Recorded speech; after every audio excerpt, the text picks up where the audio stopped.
¿Cuáles son las consultas más frecuentes que hacen hoy el paciente que llega al consultorio? ¿Cuál es la consulta con más frecuencia?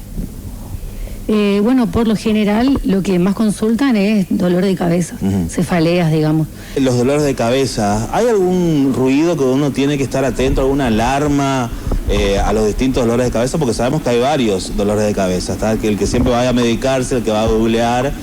¿A qué tenemos que estar atentos con eso? Y bueno, por ejemplo, a los dolores de cabeza que por ahí interfieren con la calidad de vida del paciente. Siempre nosotros tratamos de interrogar cuando el paciente cae a la consulta, de ver si ese dolor de cabeza es tan fuerte, digamos, es tan intenso, que afecta la calidad de vida y el paciente tiene que dejar de hacer, por ejemplo, su vida diaria, por ejemplo, ir a trabajar. Eso es lo principal. Pero, por ejemplo, también se acompaña de vómitos o de náuseas, vienen acompañados de mareos, o por ejemplo con adormecimiento de alguna parte del cuerpo, en mi cuerpo, algún brazo o alguna pierna. Si por ahí la cefalea dura muchos días en la semana, cuánto es la duración, si se acompaña por ejemplo de síntomas previos, como por ejemplo algunos pacientes refieren ver como mosquitas volando, algún zumbido en el oído. Eso por ahí se lo conoce como el aura, que es como que por ahí es más patognomónico de la migraña, pero también es bueno saberlo porque descartás otros tipos de patologías por ahí un poquito más graves. Entonces esos son por ahí tips a tener cuando un paciente tiene dolor de cabeza, sobre todo cuando se acompaña de otros síntomas. Llega el paciente también y pregunta los dolores de columna por la postura, por ejemplo. Sabemos que uno está siempre encorvado cuando está sentado en la computadora. ¿Llegan muchos problemas en estos tiempos de eso o no? Sí, hay muchos dolores de columna posturales. Ajá. Y de hecho también hay mucho dolor de cabeza postural. Hay algo que se conoce como neuralgia suboccipital, que es que por la contractura de los músculos cervicales, por ahí por la posición en la computadora o en determinadas posiciones viciosas, digamos, le decimos nosotros, se irrita un nervio que inerva el cuero cabelludo y eso genera mucho dolor de cabeza. Así que sí, por posiciones viciosas hay muchas consultas. Bueno, y acotando, por ejemplo, lo que está diciendo acá mi colega, esa neuralgia que él comenta, por ejemplo, no necesita cirugía, es un tratamiento que se hace ambulatorio, se hace en el consultorio, el paciente acude a la consulta, se programa, digamos, una pequeña intervención donde se hace como se infiltra, digamos, lidocaína y, digamos, otros agregados, y entonces nosotros podemos ayudarle con eso, digamos, a que esa cefalea siga progresando, digamos, y es ambulatorio, es en el consultorio, digamos, no necesita entrar a quirófano, que por ahí los pacientes lo que no quieren. Bueno, también, como dijo mi colega, también vemos lo que es la columna. Entonces, el motivo por ahí también frecuente y hoy en día muy frecuente es lo que son las lumbalgias, las cervicalgias, a veces con irradiación a las piernas o a los brazos. ¿El paciente llega y ya se puede hacer un tratamiento o ya llega y es para cirugía? ¿Cuáles son los diagnósticos? Por lo general el paciente llega a la consulta después de un exhaustivo, digamos, examen físico, una correcta anamnesis, se interroga bien, digamos, los factores de riesgo del paciente, la duración de los síntomas, sobre todo, se realiza lo que son los estudios por imágenes, porque nosotros los neurocirujanos usamos mucho lo que son las imágenes. Entonces, después de una resonancia o una tomografía, por ejemplo, hacemos el diagnóstico y si este fuera para operar, digamos, fuera quirúrgico, entonces ahí recién intervenimos. ¿Cómo trabaja el equipo? El paciente llega, los atienden los dos, hacen una consulta particular con uno, con otro. ¿Cómo es el sistema? Sí, por lo general en el Centro Las Heras puntualmente estamos un día cada uno. Yo estoy los días martes, la doctora está los días jueves. Vemos los pacientes, discutimos las imágenes y bueno, y en el caso de que requiera de cirugía los operamos juntos. El paciente, ¿cómo es la metodología? El paciente pide un turno en el Centro Médico Las Heras, ya sea para martes o para jueves, para tener la primera consulta con ustedes. Y de ahí ustedes analizan, lo ven, analizan el paciente y de ahí va avanzando el tratamiento, ¿es así? Tal cual, así es, Ricardo. Justamente nosotros por eso siempre hacemos mucho hincapié en lo que es la conducta, la consulta la consulta precoz, es decir, que el paciente cuando empieza con dolores de cabeza o cuando empieza con dolores en el cuello o en la cintura, consulte, no espere que pase el tiempo, porque muchas veces esa espera hace que el problema se complique y sea más difícil la solución. Por eso es importante que cuando uno se da cuenta que está con un dolor de cabeza, por ejemplo, que todo el tiempo está volviendo y que se repite, no pasar tanto tiempo entre la aparición del dolor y la consulta. El problema que más aparece en las consultas de ambos es el dolor de cabeza. O aparte hay otro que le siga, digamos, si tenemos que hacer un ranking, una estadística, ¿qué podemos decir? Sí, es el dolor de cabeza. El dolor de cabeza. Es que es el síntoma más común por ahí a las lesiones que nosotros tratamos, como por ejemplo los tumores cerebrales, la hidrocefalia, todo lo que aumenta la presión dentro del cerebro por lo general se manifiesta con el dolor de cabeza. Entonces, sí es por excelencia, digamos, el motivo de consulta más frecuente. ¿Por qué ya? Sí, doctor, ¿qué decir? No, estaba por agregar que también otros motivos de consulta muy frecuentes son todo lo que es el vértigo, los mareos, como ya mencionamos, los dolores de cintura, los dolores de cuello, convulsiones, ACV, pacientes que han sufrido ACV y necesitan de un tratamiento preventivo para no volver a sufrir un ACV. Todos esos son motivos de consulta bastante frecuentes, pero como dice Antonella, el que gana por lejos a todos es el dolor de cabeza. ¿Por qué se ve ahora tanto el ACV? ¿Por qué la gente lo está como padeciendo más? Que antes quizás, o no sé si me corríjanme si estoy equivocado, quizás no se veía tanto en pacientes en edades tempranas, digamos, que tengan esta problemática que es el ACV. ¿Es de la rutina, es del cansancio, el estrés, o por qué nace, digamos? ¿Hay una manera de prevenirlo o no? En realidad lo que pasa es que también han evolucionado mucho los estudios diagnósticos.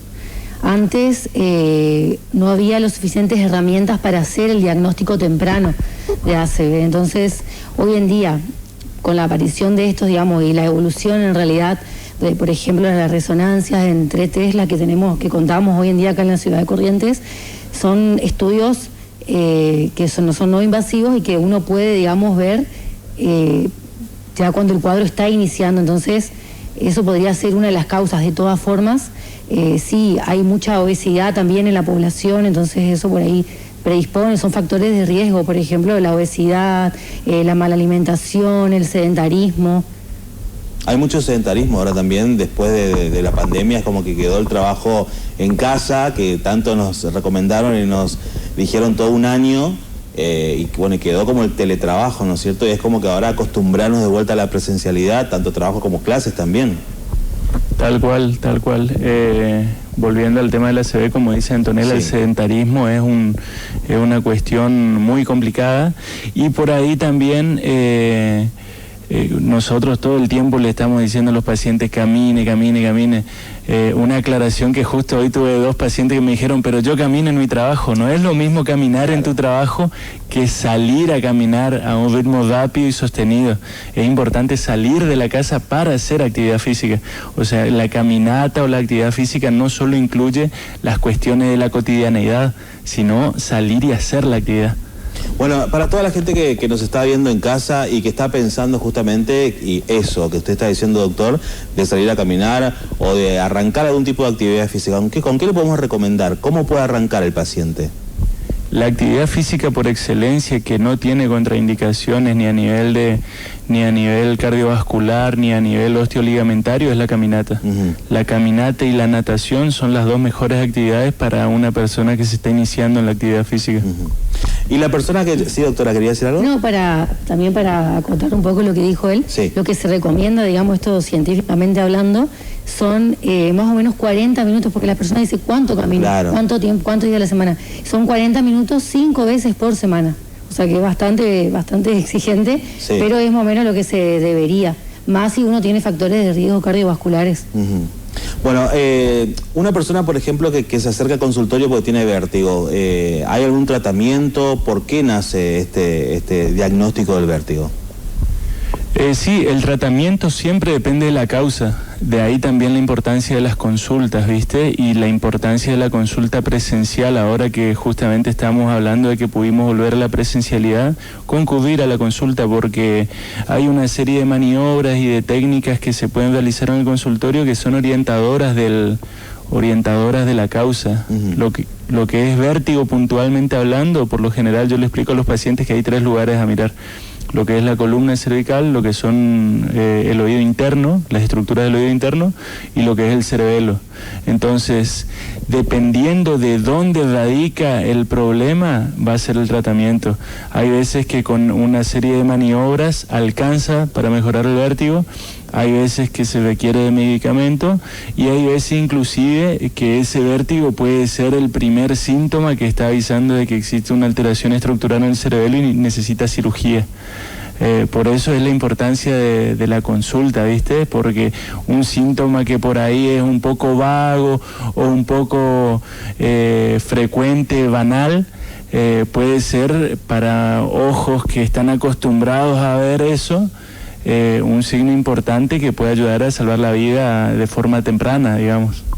¿Qué le decimos, doctores, a aquellas personas que nos están viendo y están padeciendo alguno de estos síntomas que estamos hablando acá, que ustedes lo están contando, y que tienen miedo a la consulta? Porque uno suele escuchar que la persona dice, pero no, que me quiero ir al médico porque sé que me va a operar. Ya están pensando en la operación, la cirugía. Eso conlleva a licencias, a estar en casa, conlleva, por ejemplo, a salir de la rutina, a darse, a uno empieza a imaginarse lo que se va a venir antes de ni siquiera asistir a la consulta. Así que, bueno, ¿qué le podemos decir a esas personas?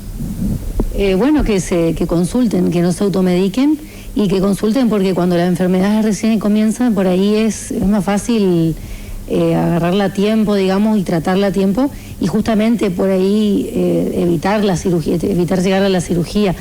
Por eso justamente, sobre todo las enfermedades estructurales, como dice él, eso se refiere por ahí a tumores que recién están iniciando, y uno de los primeros síntomas, y muy vago, por ahí es el vértigo. Entonces, consultar, ni bien aparece el síntoma, que quizás no sea, pero si lo es agarrado a tiempo, digamos, y se puede evitar que siga creciendo. Sí, y aportando una cosita a lo que dice Anto, que no tengan miedo de la cirugía, porque la cirugía es la última de las herramientas. Para ponerte un ejemplo, de todas las lumbalgias, o sea, de todos los dolores de cintura, menos del 10% se debe a hernia de disco. De 10 hernias de disco, aproximadamente 1 de cada 10 nomás necesita cirugía. Así que los índices quirúrgicos con respecto a la cantidad de problemas que se pueden resolver mediante un tratamiento médico es ínfima, pero es necesario que hagamos la consulta para saber, o por ejemplo, lo que estaba diciendo Antonella, para que eso que antes podía ser resuelto con un tratamiento médico, pasando 4 o 5 años ya no. ¿Me explico? Sí. Entonces ahí es lo que estamos diciendo de la consulta precoz. ¿Y hay pacientes que llegan y ya pensando en el postoperatorio, con la consulta y fija, no, yo quiero saber cómo me voy a quedar después? O hay gente que dice, no me quiero operar de la columna porque no voy a caminar más. Es el dicho ese, ¿no es cierto? Ahora lo habrán escuchado miles de veces. Sí, tal cual como mencionás, Ricardo, es un mito, ¿no? Es un mito que escuchamos todos los días en el consultorio, o que por ahí nosotros los retamos a los pacientes y le decimos, ¿cómo no consultó antes? No, pasa que a mí me dijeron que la columna no se toca, que me iba a quedar en silla de ruedas, así que a todas esas personas le queremos dar la tranquilidad que no hay tal cosa como que una cirugía de columna pueda dejarlo en silla de ruedas. Existen, lógicamente, determinadas patologías que afectan la médula espinal, que eso es otro cantar, que debe ser de cada 100 cirugías de columna, un tumor en la médula, pero es excepcional. No existe tal cosa como que una hernia de disco operada lo deje a uno en silla de ruedas. Así que en eso la cirugía evolucionó mucho, cambió mucho. Lo mismo que antes nuestros maestros, digamos, en el hospital escuela nos decían, antes, hace 20, 30 años atrás, una cirugía de columna tenía que estar 90 días acostado al paciente. Eso hoy en día no existe. Operamos un día, al día siguiente se está yendo de alta caminando. Ese es más o menos el esquema habitual. Si por ahí el paciente requiere de prótesis, no se va al día siguiente, pero se va a los 2 días caminando también. Así que en eso queremos que tengan tranquilidad de que el postoperatorio es bueno.